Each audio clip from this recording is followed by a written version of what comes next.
2025-26 শিক্ষাবর্ষের একাদশ শ্রেণীর ভর্তির অনলাইনে আবেদন করার সময় তোমাদের প্রত্যেকেই আবেদন ফিস প্রথমে প্রদান করতে হবে। আবেদন ফিস 220 টাকা। কিভাবে তোমরা দিবে আজকের এই ভিডিওতে তোমাদেরকে পুরো প্রসেসটা দেখিয়ে দিব। বাসায় বসে নিজেই তুমি তোমার মোবাইল ফোন দিয়েই বিকাশ, রকেট, নগদ এগুলোর মাধ্যমে তোমার ফি প্রদান করতে পারবে। তো চলো দেখে নেওয়া যাক। ফি প্রদান করার জন্য একাদশ শ্রেণীর ভর্তির ওয়েবসাইটে এসে তোমাকে প্রথমেই ওই যে এডু আইডি, পাসওয়ার্ড এগুলো ব্যবহার করে তোমার একটা অ্যাকাউন্ট তৈরি করে নিতে হবে। অ্যাকাউন্ট তৈরি যদি না করো তাহলে কিন্তু অ্যাপ্লাই করতে পারবে না। কিভাবে অ্যাকাউন্ট তৈরি করতে হয়, আবেদন করার প্রসেস এগুলো নিয়ে কিন্তু অলরেডি একটা ভিডিও দেওয়া আছে আমার, সেটি চাইলে দেখে নিতে পারো। যাই হোক, আবেদন করার একটা পর্যায়ে তোমাকে ফি প্রদান করতে হবে, অর্থাৎ আবেদন ফিস।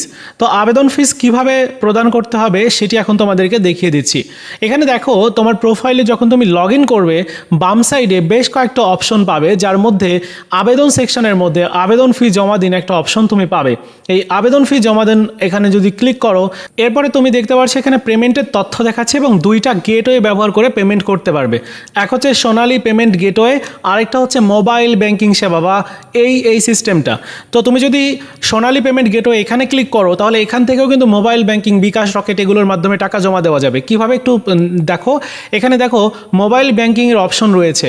একদম নিচের দিকে গেলে নিয়মটা আমাদেরকে দেখানো হবে যে মোবাইল ব্যাংকিংয়ের মাধ্যমে কিভাবে দেওয়া যাবে। কার্ডের মাধ্যমে চাইলে কিন্তু দেওয়া যায়।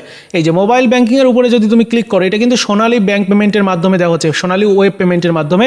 সো এখানে দেখো মোবাইল ব্যাংকিং অপশনে যদি তুমি ক্লিক করো তাহলে বিকাশ রয়েছে, রকেট রয়েছে, নগদ রয়েছে, ওকে ওয়ালেট রয়েছে। এর যে কোনো একটা দিয়ে তুমি কিন্তু ফি প্রদান করতে পারো। তো এখানে বিকাশ দিয়ে দেখাচ্ছে, বিকাশের উপরে ক্লিক করতে হবে। এরপর দেখাবে যে তোমার মেইন অ্যামাউন্ট কত টাকা, তারপর তোমার ফি কত টাকা, টোটাল অ্যামাউন্ট কত টাকা। 220 টাকা তোমরা প্রত্যেকেই জানো যে 220 টাকা, এবং বিকাশের জন্য কিছু টাকা হয়তো কেটে নেওয়া হতে পারে, 5 টাকা বা 7 টাকা এরকম। যাই হোক, টোটাল অ্যামাউন্ট দেখাবে এবং কনফার্ম করতে হবে। কনফার্ম করলেই দেখতে পাচ্ছ পে উইথ বিকাশ যে অপশনটা আসবে, এই অপশনটার উপরে আবার আরেকটা ক্লিক করে দিতে হবে।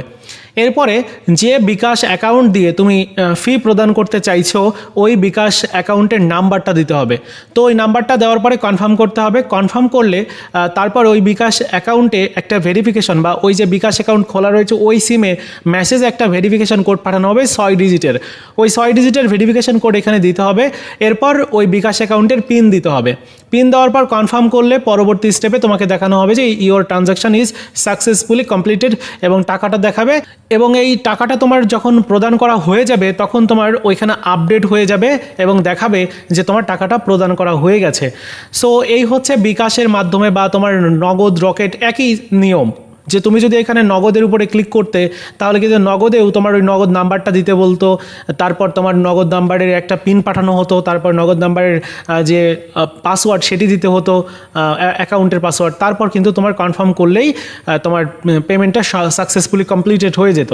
তো দেখো, এই অপশনটার উপরে যখন তুমি ক্লিক করে দিবে তখন তোমার সামনে এরকম 3টা স্টেপ আসবে। কার্ডের মাধ্যমে তুমি দিতে পারবে, মোবাইল ব্যাংকিং, নেট ব্যাংকিং, এই 3টার মাধ্যমে দেওয়া যাবে। তো মোবাইল ব্যাংকিংয়ের উপরে মাঝের এটা সিলেক্ট করতে হবে।